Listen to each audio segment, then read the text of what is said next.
So, first of all, welcome. Good evening, good afternoon, good morning, wherever you are. For me, it's evening, so good evening.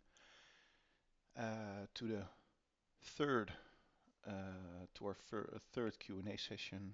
As you might have remember if you were in the previous ones, this started out as sort of like an impromptu Q&A, which we took way too much time preparing for.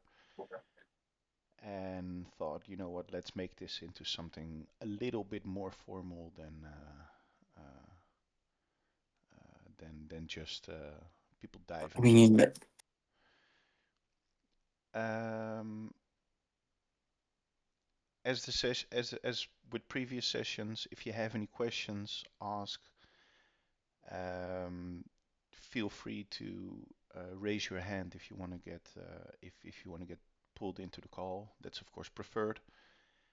And if you have any reports that you want to go over or whatever, just raise it. Uh, there's no question that's wrong. I I say that while wanting to say let's see if we can try to focus more on other aspects than the T1 traps. We spent significant amount of time on those in the previous sessions. So let's see if we can diversify the content a little bit. Um, so with that, uh, again, welcome. I have Rom with me at the moment from VIG. I can let Rom do an introduction as well. And in the meantime, hi everyone. So yeah, like Nox said, I play with VIG. I used to play on C3 before, but I've moved to VIG. It's been a interesting few months of getting integrated with the team and playing at the very top level of the game. All in good fun. thank you, Rom. And I've also invited Face. So we have MrFace here as well. Hey Knox, thanks for having me. All right. Yeah, so I currently play with RSP, and I started out on, I guess most of my time in Evony has been on C4. So, Yeah. yeah. Unfortunately, Viper wasn't sure if he was going to make it today, so brought in Now he's reinforcements. traveling. So with that, let's kick it off. Uh, I saw a question from Miss Don't Miss. Good name. You want to be invited to speak?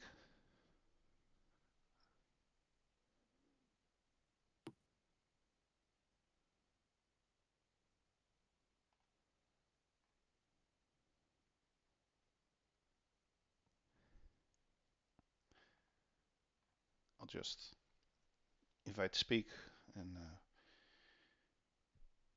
if they respond, great. If not, let's go to let's go over it in a little bit detail. The question was, can we get a more in-depth explanation of a T1 ground and horse wall? We went over that a little bit in the previous call. The question was essentially, would you go pure cav? Would you combine cav with ground or range uh, or siege? I know you have opinions on that phase, so we'll get to that. And what would you do and why? Uh, I guess to both of you.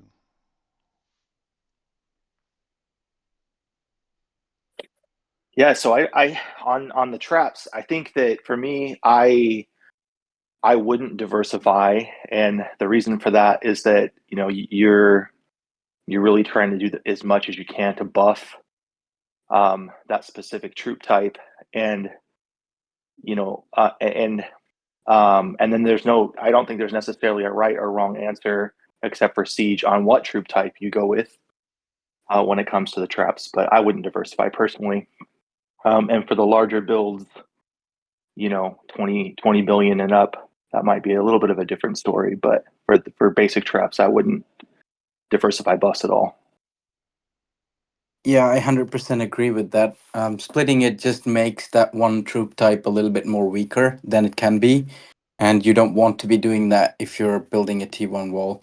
And if we're talking about trap keeps, yeah, like Faye said, you can choose either one of ranged, ground, or arch. You can't go wrong with it as long as you have the flats and the right troop numbers to back you up. But if you're talking about having a rally keep that's got a bit of a T1 wall in it to kind of help you take those rallies and survive them a bit longer, then that's a whole different discussion to be had. Because I think there are advantages to having one type of trap over the other when you're talking about rally keep and you start building other troops as well besides your T1 to try and join rallies and have some troops to play with. So yeah, it depends widely on if we're talking about pure traps or if we're talking about using a wall for a rally keep. Yeah, I actually I like uh, doing sort of like a split wall, and the main reason for that is that you can ground is so strong on its own that it can get away with being less buffed and just having sheer numbers. So if you buff cav attack, cav HP, and for example one or two ground attack and ground defense, it'll it'll help you tremendously against solos as well. And that's the main goal, of course. For rally keep, um, the amount of rally keeps that are able to withstand 70 mil rallies, you can count them Hmm. on a hand. Yep. But a rally keep that is sort of um, sort of defended against solos, that's what you would do it for. Yep. That's the reason to have T1 wall, so that when you get soloed, you don't lose 2 billion power top tier troops and are unable to join rallies. Yep. Um, Going into more detail on the question, my question is more directed at the difference between using T1 horse versus T1 ground. Is the only difference the fact that horses are the first tier to attack? Um, you guys want to take that? Yeah, so I lean more towards calves than ground if we're talking, not split defense like pure T1 calves or pure T1 ground. I lean more towards calves on the basis that ground has more HP, it can absorb more damage, but a cav wall with a mounted attack flats can dish a good amount of damage back at the enemy. So I've seen like when we're talking like big ground solos, 3,300, 3,500 buffs, I've seen that the cav wall tends to hit back more than a ground wall does. Ground can obviously absorb more damage because the base stat for HP is the highest, but yeah, I'd be leaning more towards Cav than ground. And the other thing is, I think considering the sequence of attack, it's if you get, for example, if you've got a ground wall and you get ground soloed, your ground's going to be attacked first. Whereas for your Cav wall to be hit, you go through all your, um, they have to go through all the ground and then all your top tier Cavs before they get deep into your Cav wall, whereas nobody's gonna. I mean, mostly you don't get hit with an arch solo unless someone's scouted you and they know there is no point in ground soloing you, and you've got a lot of top tier calves, and they feel like they'll win the power swap with an arch. But otherwise, I think you'd be more protected with having a cab wall than a ground wall. What do you guys think? Yeah, I Yeah, agree. I agree, and I would say the other thing too is that depending on the team, it's easier to turn a trap into an eventual rally team keep from with a cav wall than it is to do it from a ground. I think it's more expensive, redoing refines and all that kinds of stuff. I just think that longevity's sake, the cav Yep. wall is a better Also, base to start with. I think when you talk about resources, your calves are like food and wood, so you split it into two different resources as opposed to just food, which is already a pain to have massive amounts of food open because your troops are gonna eat it and all sorts of stuff. you know. So yeah. Yeah, yeah, and that's why I'm saying I'm a fan of a combined defense where they do where they're both playing a role. Uh, I do agree it's not for everybody. Um, so I think the follow-up question from Miss Don't Miss was, would you recommend having a ground wall with ground defense flats and cav defense and attack flats, or solely focus on a cav wall flats for everything? Um, well, I think I think we went over that and to some degree disagree. Um, I would personally say it largely depends on what kind of troops you already have. If you have 700 mil T1 calves and no T1 ground and are struggling getting RSS to keep going, I would stick with that. Yeah. Um, it it's largely about what can you build within uh, your own, let's say, uh, budget. And I don't just mean financial budget, but also RSS, gems, refines, and everything. Yeah, and also where you want to take your keep. Like, are you? I seen she mentioned she's a 4.5 BK39, so I'm assuming you want to eventually, be one of the keeps that's in the rally team and build up to it. So in that case, like MrFace said before, you'd be better off focusing on a cab wall. That way you can just kind of keep it rather than have that split out and down the line have to change everything back. Yeah. Yeah. Well, Yeah. thank you. And at that size too, the last point, and I think this goes to keep building in general too. I think that splitting the wall between cav and ground at that power size at 4.5 billion, you're actually going to end up doing. You're not going to have the troop count that you need to tank cav solos. I think with the ground, so you're actually going to end up giving up more points. There's a guy that I'm helping on C4, kind of in the same situation, and what I'm seeing from his reports is that all that low tier ground is just dying, giving up points. It's not doing anything for him. So I just think that you want to be aware of that. And then, like Ram said, like with the end in mind of like where you want to go, really should be the determining factor for how you're building. So Yeah. Yeah. Build for what you want to get and not for what you currently have. Yep, yeah, this game's way more punishing than people kind of seem to realize. Like, if you're doing something for the short term gain, yeah, it'll all work out great for that short term, but then long term, you'd end up having to waste so much more stuff to get back on Yeah. track. Yeah. yeah, And then there was a question from Bad Don Chi. At what size should you consider moving away from mounted flats? I would say never. never. Yeah, yeah, I mean, you can get rid of a few mounted flats and replace them, for example, with siege attack percent. If you start having high tier siege to defend your keep. So the moment you move away from some of the mounted flats, I would say is the moment that you start working towards a siege defense keep. Meaning that you put Leo the Third or uh, Takanada, I think his name was, the new guy. yep. On Yep. Mm-hmm. if you put one of those guys on wall with Dewey or Marshall instead of Boudica and Lee Neomassa, for example, that would be the moment that you start looking at um, getting rid of a few of your mounted flats. I would never get rid of the Cav HP flats though, Yeah. because Yeah, your wall will agreed. still be there. I Yeah. mean, it, Right. it And you. comes down to it when you look at it numbers wise, right? You've got, let's say, 50% of your keep is T1 calves, let's say.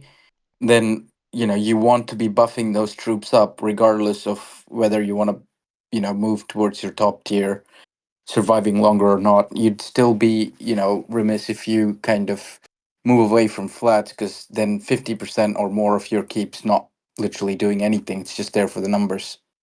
Right. Yeah, Yeah. And I think the other thing too, I think usually the reason why people are asking this question is that, well, shouldn't I be buffing my high tier troops the bigger that I get? And my answer to this question is always, consider the sequence of rallies, right? So once depend if you're getting hit with siege first, you're wanting to buff your high tier siege to prolong the sequence of rallies and help buff those troops, right? So like what Nox is saying and Ram is saying, at that point you might want to have a couple of siege percentage refines on there. But as soon as your siege is dead, they're moving into range, and that cav wall needs to be as strong as possible. So you absolutely want those HP, defense, attack, flat refines to make that wall as strong as possible, so that your keep can survive as long as possible. So Yeah. flats all the way. Yep, agreed. Yeah.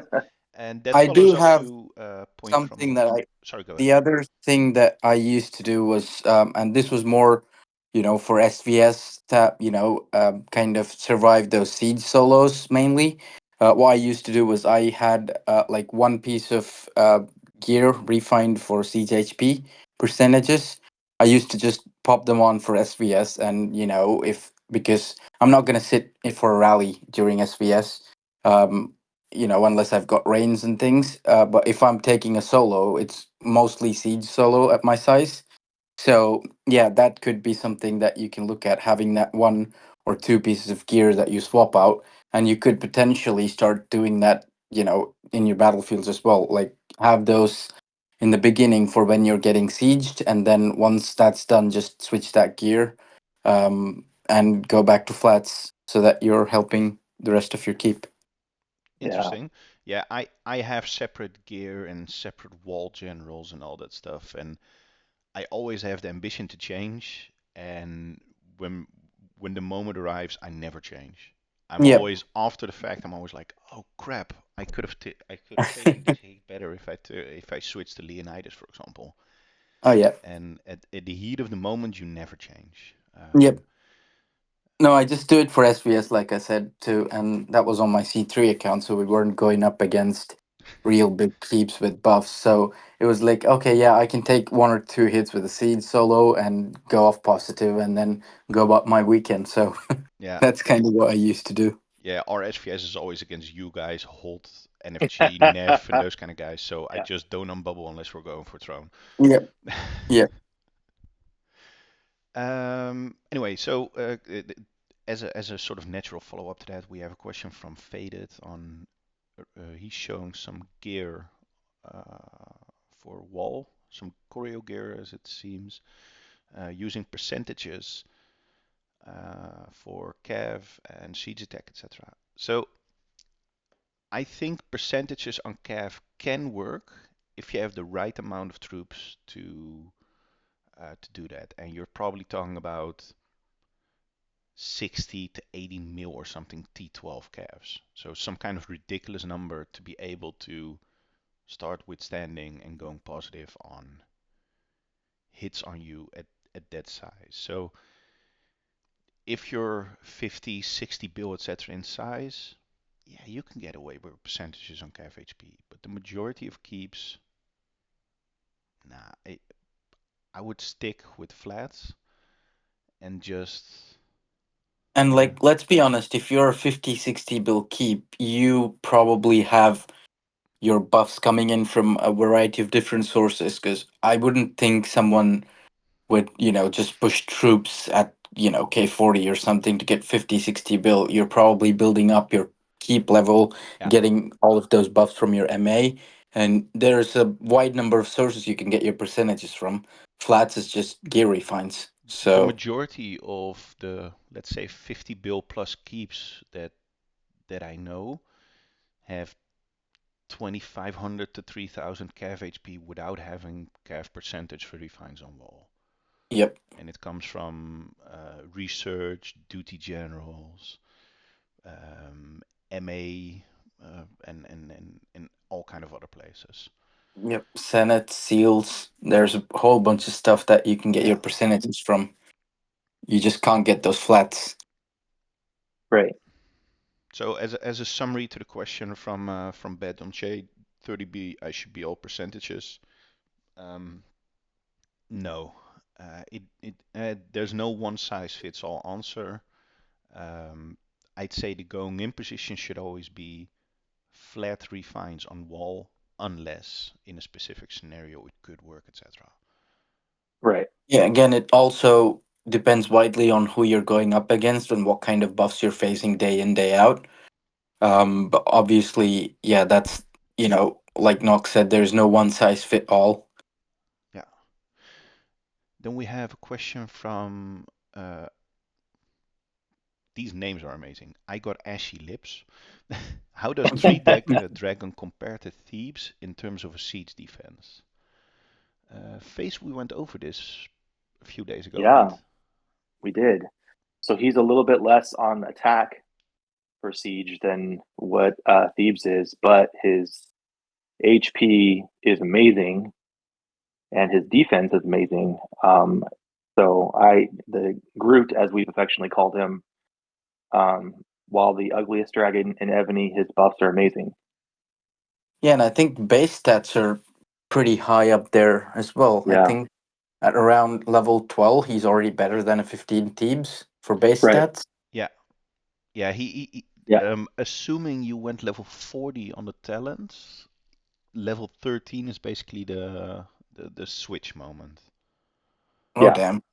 and he loses a little bit of attack, but he gains a lot of HP, and also gains a lot of range and calf. Yeah.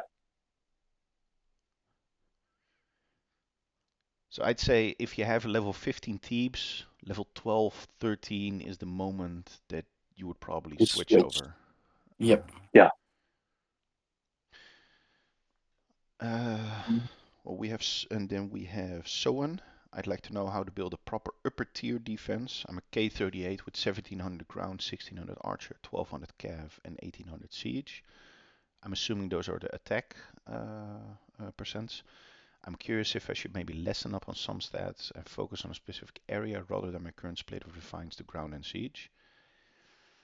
I think this goes back to the T1 wall. Especially as a K38, you're going to struggle to have the proper upper tier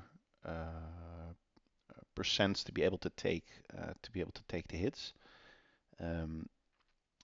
I'd still focus on flats on your wall.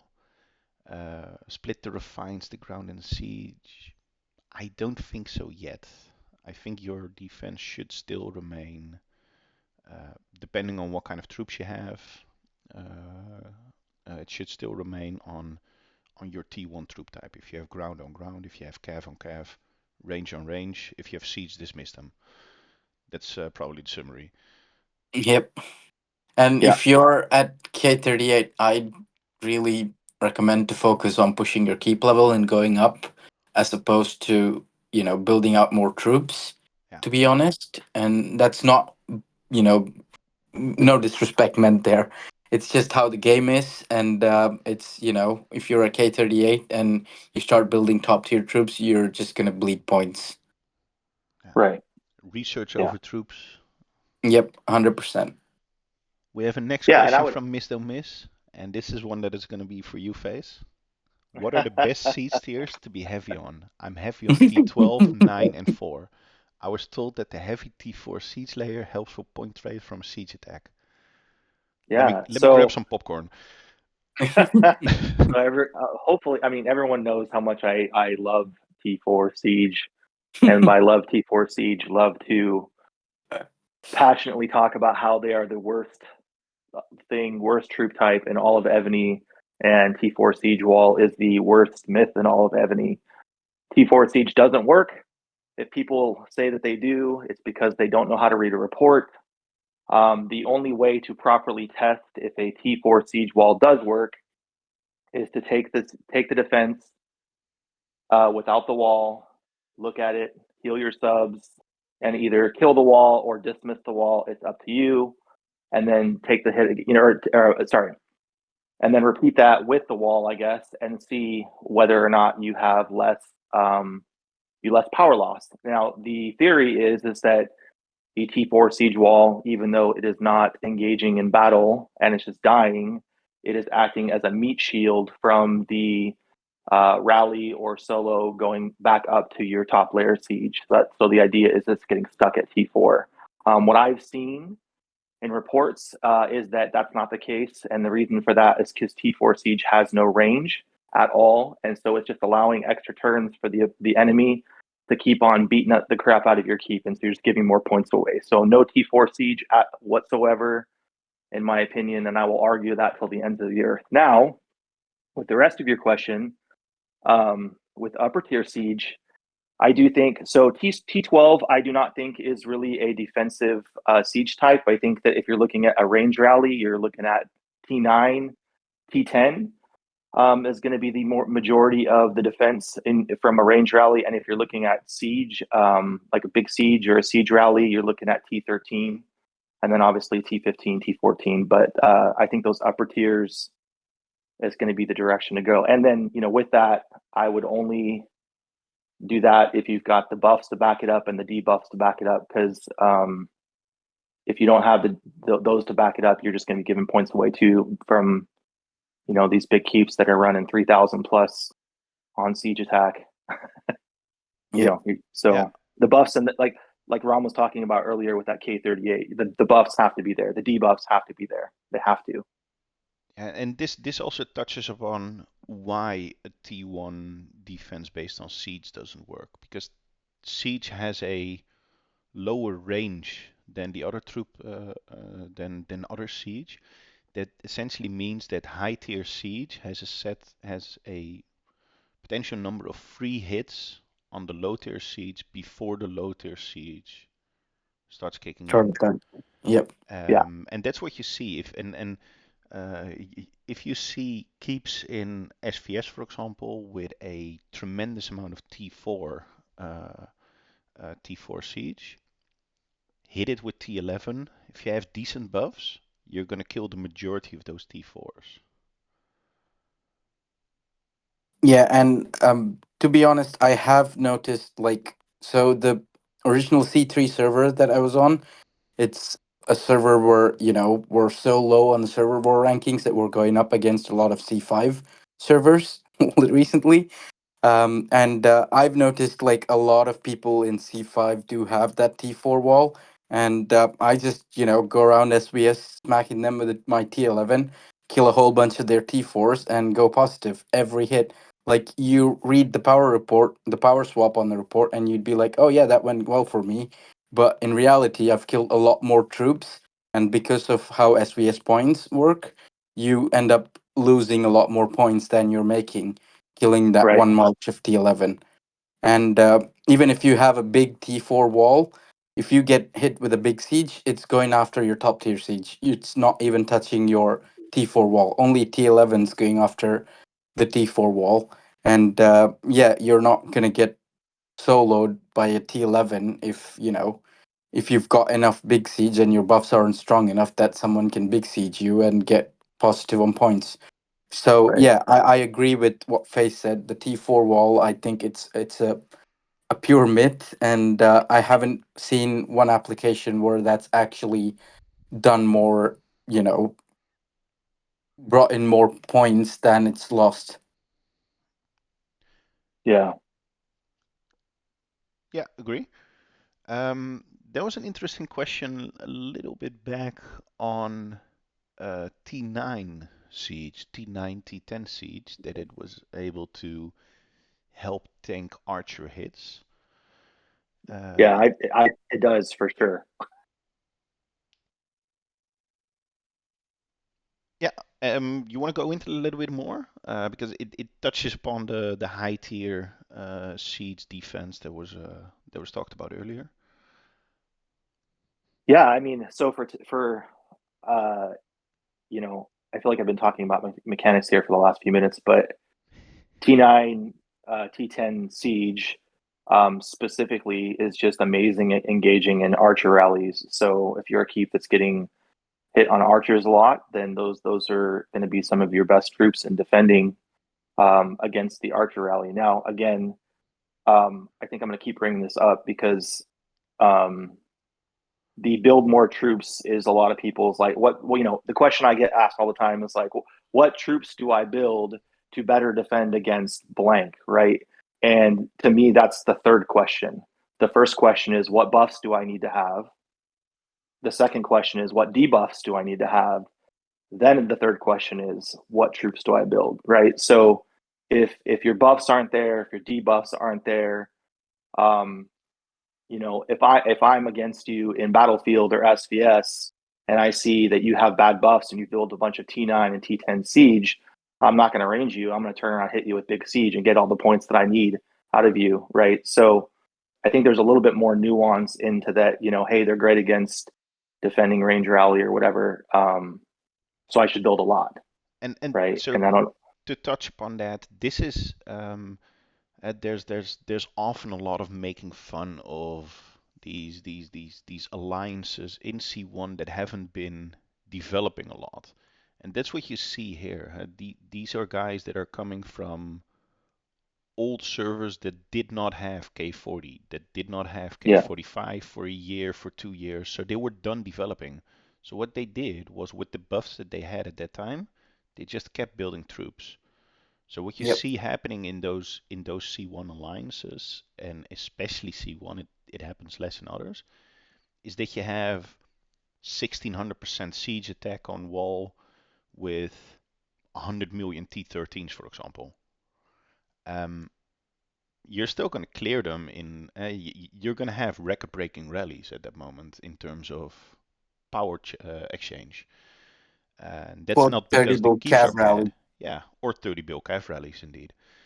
Um, and yeah, the thing is just that's what you see, uh, how those development change. You always need to look at the combination of troops, buffs, and debuffs, like all three sides of a triangle. If you have more troops, you can get away with a little lesser buffs. If you have better debuffs, you can get away with a little lower buffs. If you have high buffs, you can get away with lower amount of troops. But they should all be in balance with each other. And I can't just give a percentage with the amount of troops, etc., because it really depends on what's happening right.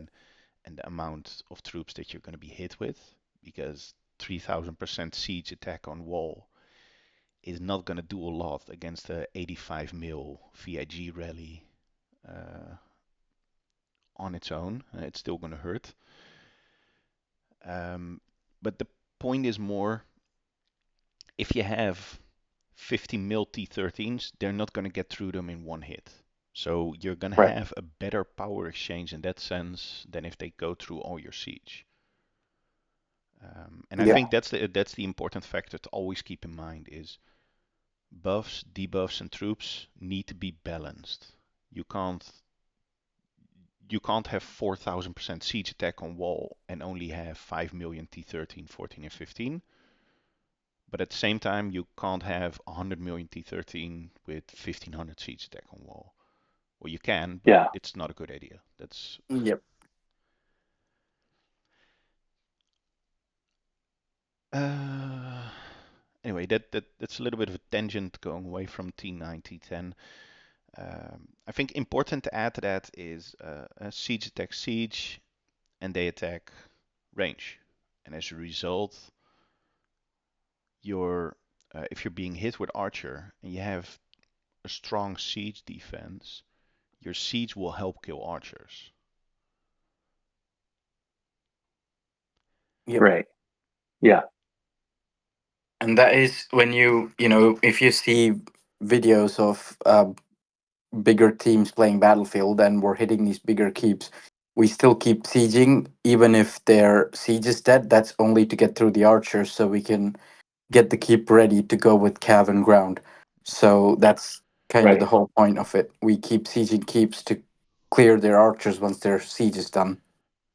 Yeah, we basically stopped sieging around, I'd say, after the T12 range is dead. Yep, yep, pretty Um, much, yeah. that's what we look like. We look at the report. We look at defense. Do we see that the T12 range are killed? Then yes. Okay, cool. Then we change to Mm. something else. Yep. Uh, well, let's see, Frederick, can you make a recommendation for how someone should go about making the transition from ghosting to building a defense? By the way, guys, if there's anybody that wants to jump on audio and ask the question between quotes in person, feel free. I see someone raise their hand. I will. You want to read that name, Nox? Yeah, sure. Psycho bitch.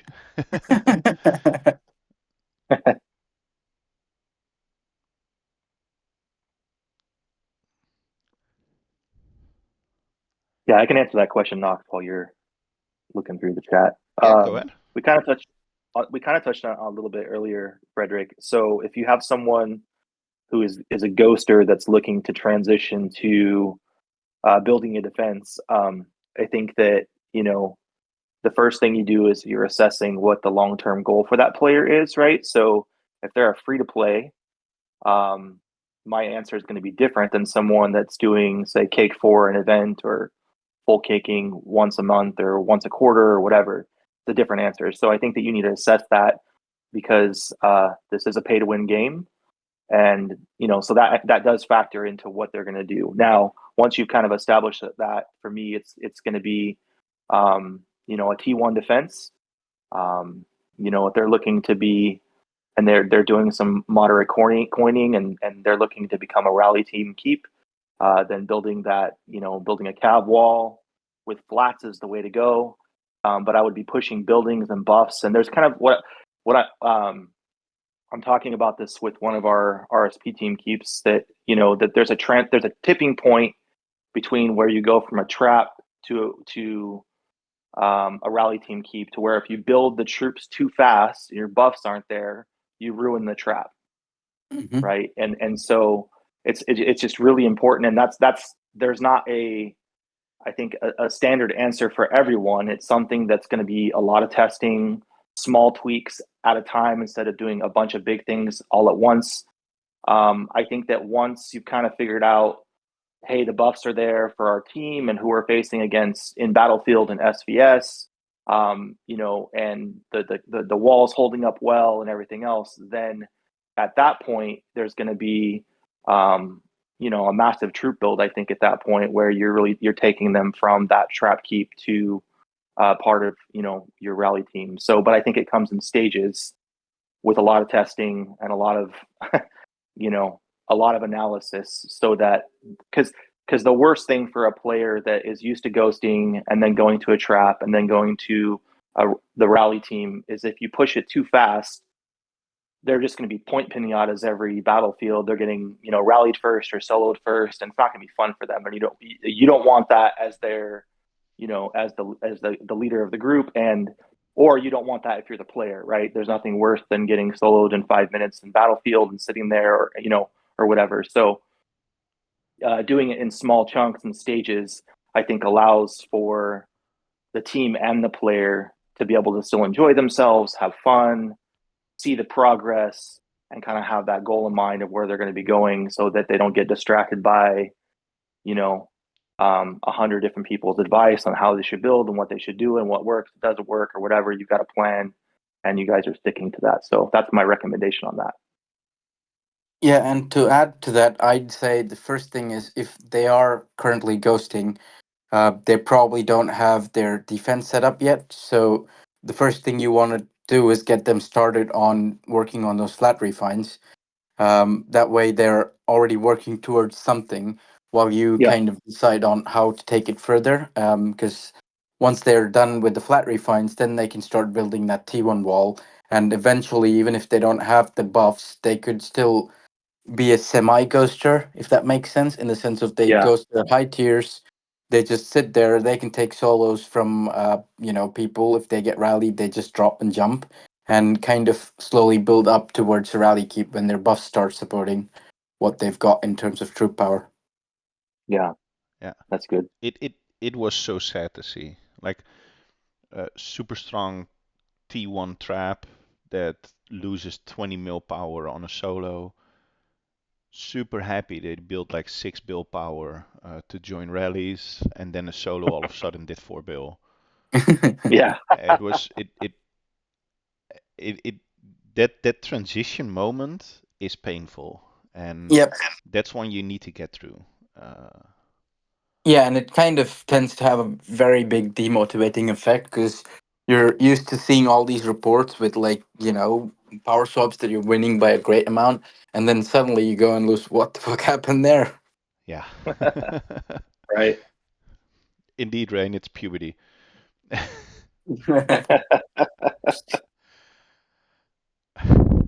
Yeah. Um, what do we have? Enchanted Aerith, Ideal Land. What was the question? Do the ideal lands ever actually pay off on buffs?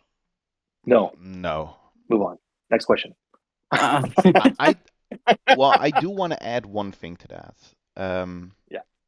So, uh, getting your ideal land to level 1, 2, or level 2, level 3, etc., gives a decent buff for a relatively low cost. yep. Meaning that in the past you had that event where you could go 6 or 7 free spins, and then if you didn't have it, pay $15 or something, and then get it Yeah. guaranteed. Yep. Yep. I think that was worth it. Yeah, Yeah. that definitely was. The new one, the only benefit I see is that voyage to civilization or whatever it's called. The only thing is that the coins stay. Yep. That's the only benefit there. So just get it over time. Yep. Yeah. Exactly. And the only people that would really benefit from Ideal Land are, I don't know, maxed K44s or max K45. Because at that point, the amount of money that you need to spend to be able to increase your buffs by that much, it kind of warrants, spending on the Ideal Land. And even there, it's like, it's a bit iffy. Um, but before that point, you just don't, yeah, it's not an event to spend on. Ideal land is dog and pony show. People come to look at your ideal land and give likes and dislikes and everything. It's just with leaderboards around it, etc. In Yeah. my view, it's something that doesn't belong in this game. But there's a lot more that doesn't belong in this game. Let's not open that box. No, that's a can of worms that's for another time after a lot of beer. um, let's see, anything else? I saw Killbossa share his zero loss report earlier again um, against TWT. That was a rally. Yeah, that glitched so bad.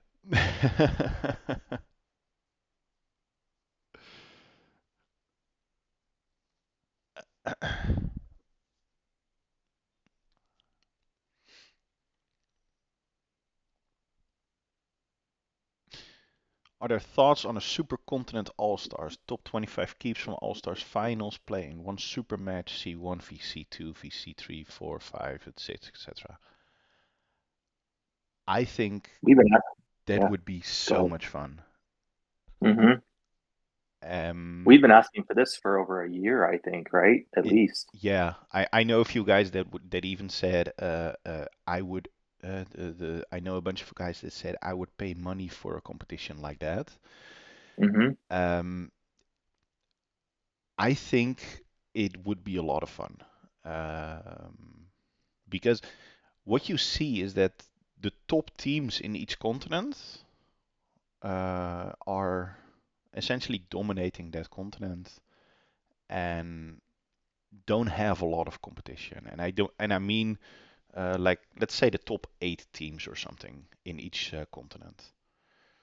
So if you would go, if you would take maybe a Chalons across continent or a All Stars of individual keeps across continent, at the same time, I think it would be painful. Imagine a top 50 All-Stars with 50, 60 bill plus size keeps. It it it it would be uh, it could be the best thing ever with 5 million points per team, and it could be the most boring thing ever because nobody rallies anybody. Yeah. Yeah, I mean, like previously, before they tanked defense up as much as they have, it would have been kind of fun to watch because then, even with Reigns, if you're getting hit by an 80 mil rally, you were just getting decimated. But now, with how good defense has gotten, it's become a lot more balanced. And yeah, I think, I'd even dare to say it's a lot more leaning towards defense right now. So yeah, that might happen. People might go, well, there's no point in rallying all these big keeps because we're gonna splat regardless anyway. So Yeah. Yeah, yeah. Um, I I think they're tipping towards offense buffs again, though, with the three new tiers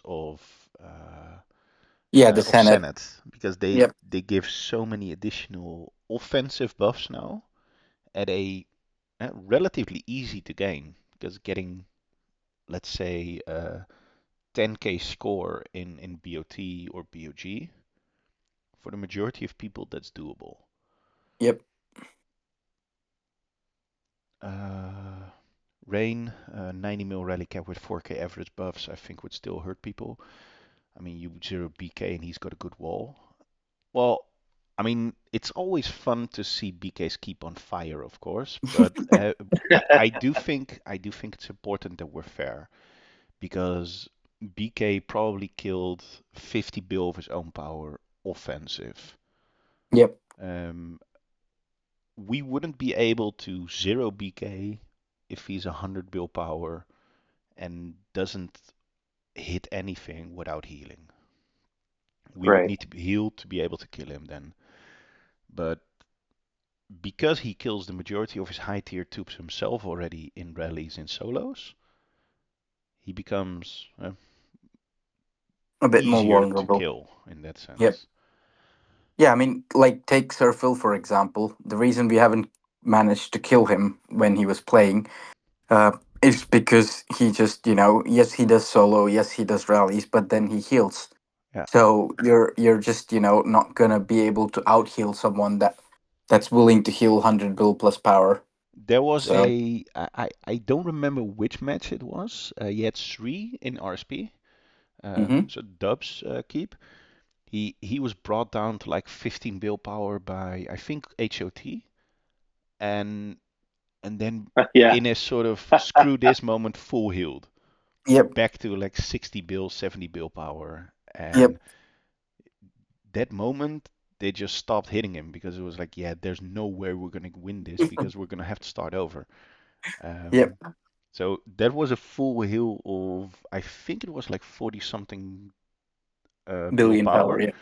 hmm Um, Yeah. off the top of my head, that was like 60k days. I Yeah. remember seeing some screenshots. Um, Killbuster, why has defense gotten better? Buffs in range from MA6 plus, etc. What do you guys think? I think a lot Yeah. of it's come from the Academy 40 release as well. Like the Yep. amount of buffs that you get from that is, really good because defense was shattered before. Then, yeah, obviously MA6 plus and then Reigns, of course. Like, I think last SVS, it was, yeah, me and Viper popped onto you guys' server. Carmore hit me with Siege, and we went positive because I had Viper raining me. Otherwise, I'd have been fucking dead for 2 bill or something. But that that really changed things up because Viper's Siege HP debuff while raining was somewhere around 900% plus. My Yeah. Siege HP debuffs are like 250, 300 maybe. So yeah, the carryover of the debuffs from people raining you from the highest debuff, that helps a lot with taking rallies when you're defending. Yeah. Yeah, Yeah, I agree. And in the seals, they do a lot. Yep. The ascension of each of your seals from the spiritual beasts, they give a lot of additional uh, Buffs, yeah, additional buffs defense. in city. Hmm. Senate gives a lot. Yep. Champions, I mean, I hate the having to uh, having to tap the champion every day, but the buffs that you get Oh yeah, are that's immense. true. Indeed, military academy, regular academy, um, and I think the biggest area for in-city buffs are duty gens. Yep, duty gen ascension. Yeah. Yeah. Yeah. Um, And then we're leaving out the flex spec. I think that was the biggest change Yeah, that yeah. was a big to change defense. too. Yeah. Yeah, Because you get. especially with these massive walls of low tier troops. Mm-hmm. You got flats and percentages. Yep. Yeah, I think the flex spec, to me, all of the things that have been mentioned are really really good. I think the flex spec is was the tip of the iceberg. It's the thing that tipped the defense over or into Yep. being a more defensive driven game Yeah, for because sure. Yep. of the And we extra saw that flats. With because of with the extra flats for sure. yeah. Yeah, and then we all saw how broken it was in All Stars when you had keeps that were, I mean, the flex spec was literally broken in All Stars, but you Yep. had keeps that were, we would easily at 15, 20 bill, one tap with Cav. Cav wasn't doing anything. Yeah, so the flex spec is a game changer, I think. Yeah. Yep. 100%. Yeah. Question from Enchanted Areti. Anyone have Chimera yet? What are the buffs, debuffs from seals? It does 50% on um, two types of attack. I can't remember which. It was mounted in Siege, I think. I think so, yeah. Yeah. But yeah, the seals are the reason why I even go with spiritual beasts, because Hmm. having an extra, let's say 50% defense debuffs, it's not really worth it to me Yep. in a sense. But the seals is what to go for. Um, Thoughts on the new Siege General? We've seen the charts. I haven't looked at the charts myself. It's Um, still Palace Cleos, Zucca, and Cleos, I think, are still like the top two. And I think that he's in there right after that. I haven't yeah, broken down all the numbers yet. I think because the march size isn't as good as Palace or Zucca, he's three, maybe four. But like I said, I need to Yeah, finish all the numbers. I think the other thing to look at with this new gen would be the Covenant. Because with Yeah. that in, it might change things. I'm not sure. I haven't looked at the numbers either, but I think this one's got the Covenant while the others don't, so that might add a bit into it. yeah. The So Covenant is a game changer in that sense. the way I understand the covenant, though, the screenshots I'm seeing from Evony customer service, and I could be wrong, so don't shoot the messenger. The way I understand it is that those buffs apply whether or not you're using that general or not. I think Not all of there's them. different types. Yeah, Yeah. So I Okay. think there's a couple of different types with the Covenant. Like one is a few buffs are like they apply if you're using that general, and there are a few buffs that do apply when regardless of whether you're using him or not.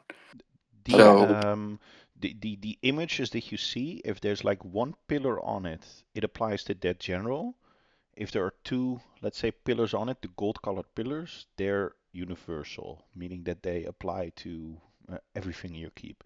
So in the case of the new Siege General, yep, his Siege HP debuff that's applies on your universal. wall as well. Mm-hmm. So Awesome. the Fate Covenant, that one, and the Holy Palace Deserter capacity, those two apply to your entire keep. Yep, the rest are dedicated to that gen. Yep. Yeah, Nice. yeah, and um, I'm I'm not entirely sure yet on what's going to happen with the covenants. I think if you haven't filled your Senate yet, try to look at the generals that you see in the governance, and where possible, if you have the copies, use those in your Senate, because it's only going to be a matter of time because before they're going to be more dependent on it. At the moment, it's only cultivation, but at some point, it's going to be um, it's going to be an extra level that you can only attain when you ascend all 4 of them, for example, some kind of weird Yep. thing. It's only a matter of Yeah. time before something like that can happen. Um, I haven't seen the new sheet yet. I see that Rain put it in the chat. Uh, Hyundai with Palace seems to be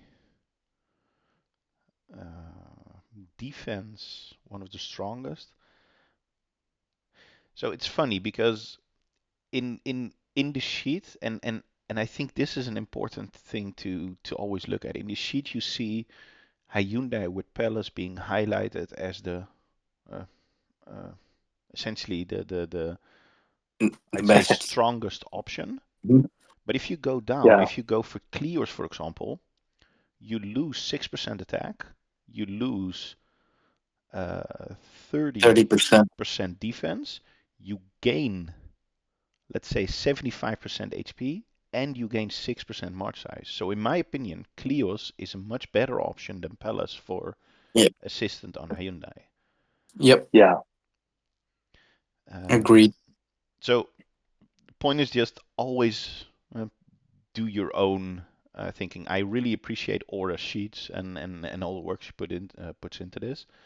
Um, but the situation might not always apply the way it does to you. And in the case of Yeah. Palace, the 10% siege attack from skin and the siege HP debuff, it applies when Palace is wearing the skin. It doesn't need to mean that Palace is in the march that is rallying. So if you have Palace in your generals list wearing that skin, those buffs apply to your siege wherever they are. If they're, for example, marching, they also apply to other siege generals. Yeah.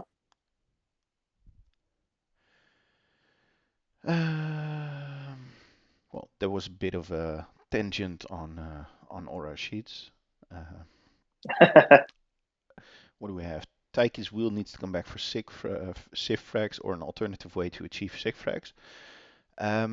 So on that, if you so this is not going to be entirely free to play, but it's gonna be between quotes limited coin. So if you look at the Dragon Gemstone event, I think it's called, Yep. there's Dragon you Crash. can get 5 cake 10 and 5 cake 4 frags from there. I think it's a total of like 200 gemstones. Um, Yep. you get 20 gemstones for a pack, for a $99 pack. If you use a triple, you get 60. If you do 2 triples, you have 120. So across 2 events, doing 2 packs in each of those events, you already have sufficient gemstones for 5 of each of the frags. Add in the new wheel, whatever it's called, you get a few more. So if you combine those in, let's say, 3 months, you have a cake 4 and a cake 10 piece for, let's say, 600 instead of 2000. Which is still a lot of money, but I think it's one of the least expensive ways to get the Civ gear of choice. Yeah. The Alliance boss has an opportunity of getting Freedom and Choreo gear, and I think it takes time, but once you get that and get lucky and get Cake 10 gear, that might be up there as well. Other than that, I think Yeah. Cake 10 gear is just always difficult to get, Yep. as expected.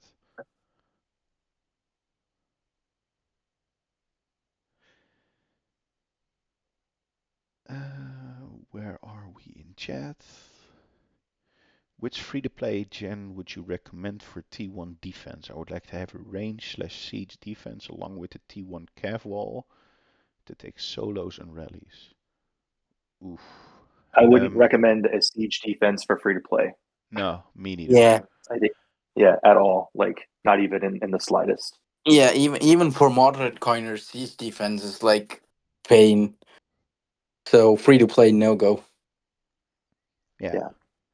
If we take away the coining aspect and take away and put in the aspect of a general that you can get from Tavern or from Relics or whatever, I think Dewey would be the best option. I don't think Dewey's in Relics anymore, right? No, he He was just in those passed. chests. Dewey's just Okay. in that chest. Yeah, in the Fuck my general life. chest that you can get when you at 150 145 points. Yep.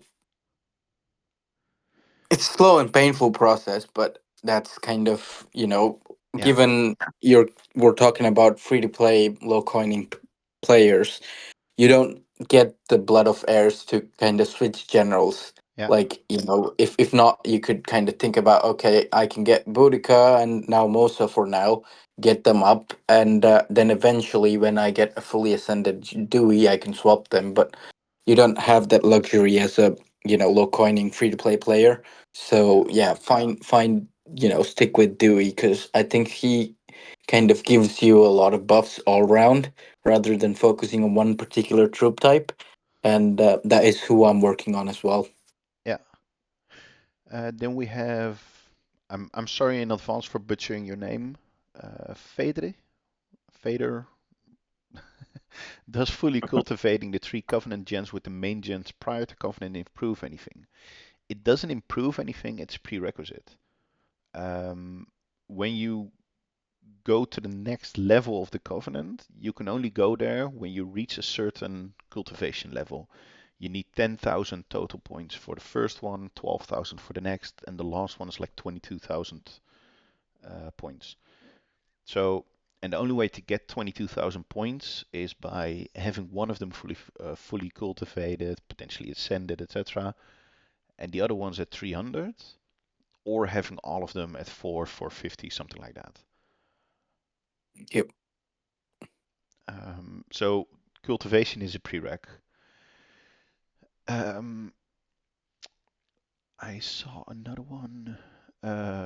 Boss and people, what do you guys think is the best pieces to amplifying choreo set, please? I don't have the pieces uh, off the top of my head, but in general, the weapon and ring are always the first one.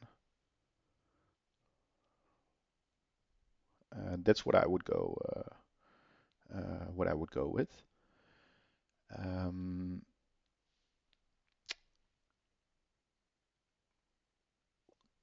K14 blackjack. K40 15 bill 800 T1 cash. Haven't rolled flats.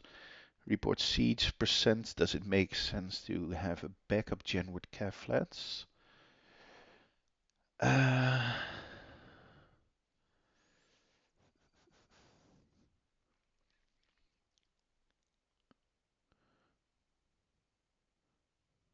So looking at the report, if your main gen is strong Hung Do, I'd say you'd be better off doing flats on him rather than doing up another general, a whole different set of gear. Yeah. Because reality is he's not, you know, buffing all your troops all that much to warrant having a separate gen and doing them up again.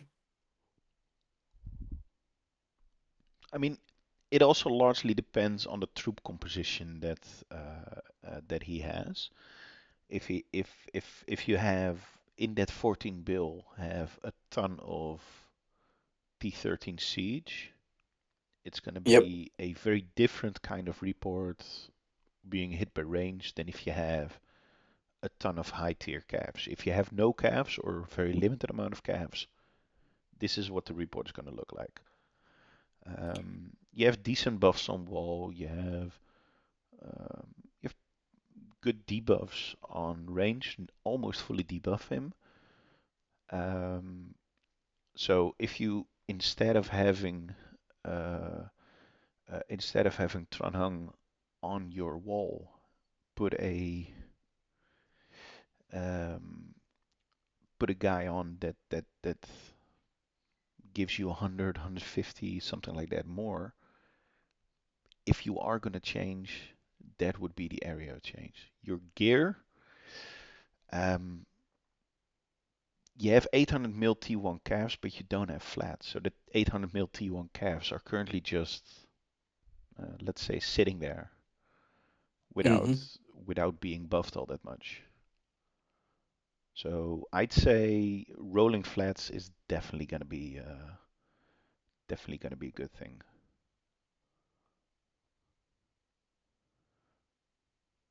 Yeah, agreed.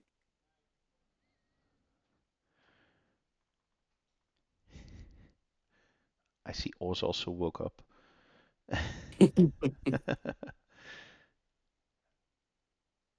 uh, where were we? Okay, so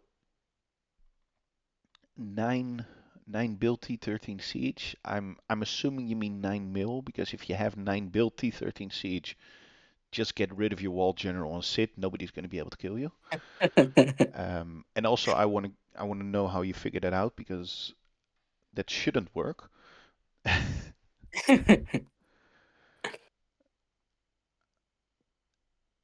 Where are we? Also, I'm not coming to stage. Don't call me out. Too late.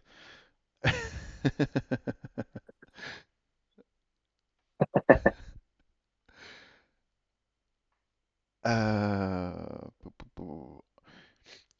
Thanks for organizing the event. Are there any significant benefits for a mid-coiner to use speed-ups to raise the subsidy levels to 35 or even 40?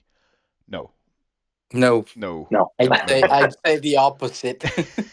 Keep it Yeah. as low as you can. That way, if you need to gem it, you're not paying a fuck ton of gems. Yeah. So my in-city sub is 38, and I I hate it because I need like 400k gems to heal the troops. Yeah. Yep. Who did you piss off, Knox? Yeah, I don't know. It was 35 when I got it, and I was an idiot. Oh, Uh, man. I I needed, had a lot of people doing the, consuming returns for construction speeds going, hey, I'm not using any resources. I'm making a bunch of resources because I'm using them on my subs. I was like, yeah, wait till wait till you get past 35 and then we'll talk. yeah.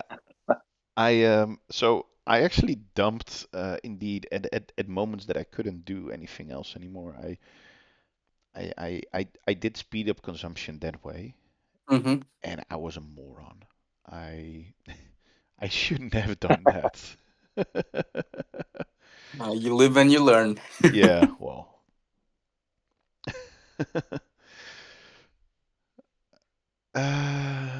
Where are we? Yeah, so there's fame for getting level 35 and level 40 subs,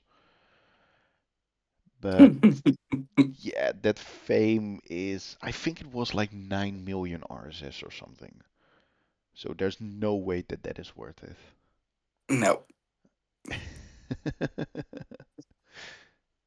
Um, anyway, if we we're a little over an hour, so if there are no other questions, do any of you swap sub gear or sub gens when being rallied slash after some troop types are wiped? Uh, so we often have that conversation and we often have that theory. But the thing is, in our case, the moment between your screen going red and the rally landing on you is about 9 seconds, Yep. and there's no way you're gonna swap 11 uh, uh, 11 generals or anything in that time. The only thing you can do is recall troops and port if you're lucky, ask for rains, or just sit and hope that it doesn't hurt too much. Those are essentially the only options that you have. So in my perspective, the theory is nice, but it's not going to work. Right.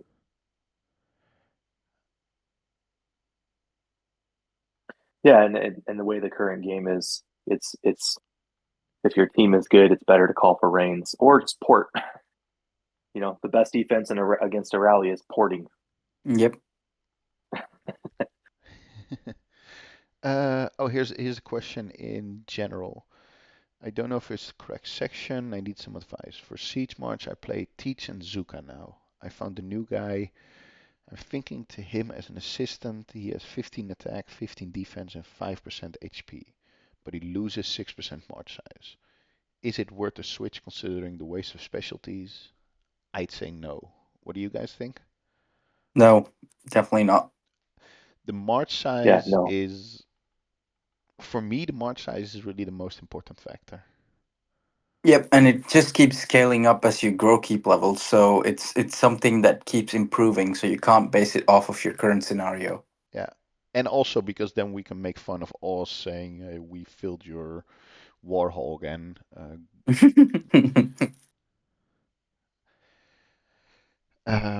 Yeah, for me, March over a 5 or 10% buff difference. Yeah.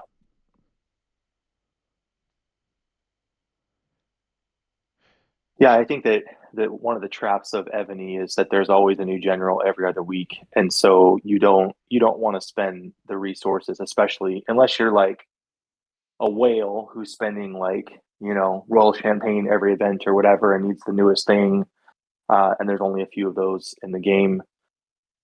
It does to me. It doesn't make sense to switch for 5%. There's going to be cases like this last event, with like Napoleon Prime, where he is significantly better than what Oh has yeah. been out previously, where you're Hmm. gonna want to switch, or like when Douglas was first released. Um, and in those cases, yes, but I think for 5-10%, I mean, you're going to be changing generals every other month, and then you're going to end up with a bunch of generals in your Senate that have been spec'd, and you've wasted a bunch of rune stones and all these other things that are just sinking more money into Ebony than you need to. So I Yep. hate that. I have like 4 or 5 fully ascended generals in Senate with full specialties as well, and every time that I see them, I'm like, I want that back. But I can only get specialty the runestones or the blood back, and then I'm like, yeah, I just switch my generals list back to ignoring idle so I don't see them.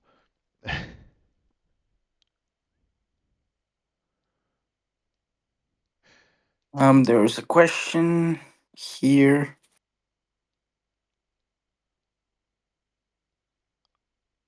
So when rallying a city with rains, do you rally or solo to take out rains first, or just ignore them until you've handled the main city? I have another of my alliance players that disregards rains until we've zeroed or significantly damaged the main city. And that question's from Inanna. I think it depends on So the kind of rains. You yeah, want to take this, exactly. Face? yeah, what's that? You want to take this? When rallying a city with rains, do you Yeah, I rally think or take out rains the first, or ignore the them kind of until you've rains handled the and the main? amount of rains. I think the type of rains and the amount of rains um, is really the answer to that question, right? So, I think last battlefield we had a situation where there were keeps, they weren't rallying back a lot, and they were just sitting, rallying each other, and instead of just going through what would be the normal sequence of rallying a keep based on their power. We were setting rallies to clear out the reins first, and then doing damage with the follow-ups. And for me, I think that when you're facing a keep with a large amount of reins, you want to do that. You want to clear out the reins as much as you can, either by using siege or by porting the people reigning. That works also in a lot of cases. So I mean, as much as you can do, to make the target easy, easier for you to kill, you want to do that. And there's several different ways to do it. So that depends a lot on your setter, I think. Yeah, and also on your opponent. Like this BOC when we played NFG, we had to force board people. We rallied and zeroed their sort of top tier keeps. And when you've got siege range from BK and Beast in Luan, who's already a monster defense keep, you have to force board the range, otherwise you're never getting through that. Yeah, for You sure. almost heard him say we had to force port keeps. You Yeah. imagine that with a big smile. It's like we You just had made to force Fox's port day. them. Yeah. No, I mean, like we tried setting a rally and we were just splatting. Yeah. So it's like, okay, let's put the rally up, force board them, and it was like timing when they got force boarded to sending the rally out. So I mean, it is what you have to do. Otherwise, you're just gonna. And I mean, let's be honest. Reality is, we didn't want to heal to keep, Yeah. Right. hitting them, trying Yeah. to zero them. That's what it comes down to. We could have gone through the range if we were gonna continue healing, but we didn't want to heal because Shallan's coming and whatnot. So yeah, it's that's what we did. We just force sport and then started sending the rallies out. Yeah. Yeah. Rob, there's a question for you in the chat. Oz, if they have range big siege, that's our setter. So basically, if they have range, we just keep going until they have no more range. Yeah. And that's also an approach, of course. But indeed, force porting is the best possible way. If they keep speeding marches back, yeah, then it's going to be a little trickier.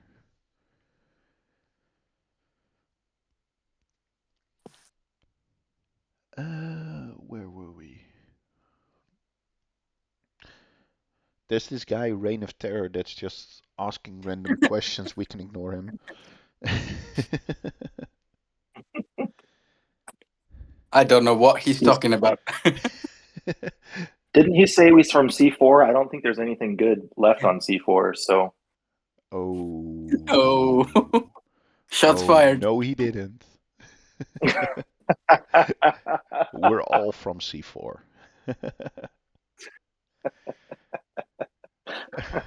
Oh, and Lydia is on C4, I think. So, Face, start running. Lydia's gonna What? kick Who am your I ass. That's fine.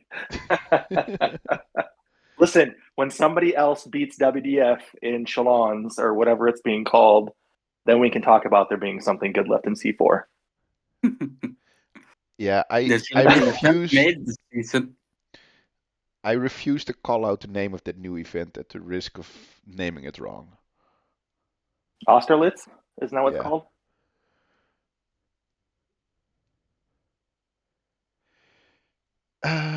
Okay. Well, All if the good players there's left emo Rain. where's where's Other Death? Other Death? He came in. Well, he's an emo now. Yeah, that's Other Death because the real Death is in RSP. Yeah, that's fake death. Yeah. You don't call him Other Death. I wanted to avoid calling him fake Death. That's not nice. Anyway, if there's no more questions or anything, I think we can call it here. It's been a little over an hour. We had a really good turnout today. So again, thank you everybody. Thank you for being here. Thank you for all the questions and for your active participation. As always, these are a lot of fun to do. So with that, I am gonna close the recording.